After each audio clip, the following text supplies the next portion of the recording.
وَالْأَرْضَ وَضَعَهَا لِلْأَنَامِ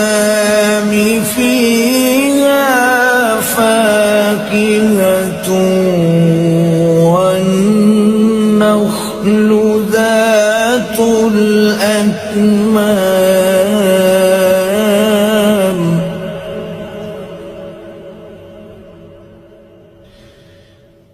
وَالْحَبُّ ذُو الْعَصْفِ وَالرَّيْحَانُ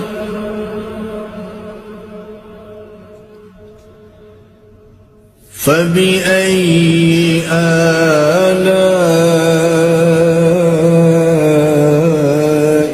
رَبِّكُمَا تُكَذِّبَانِ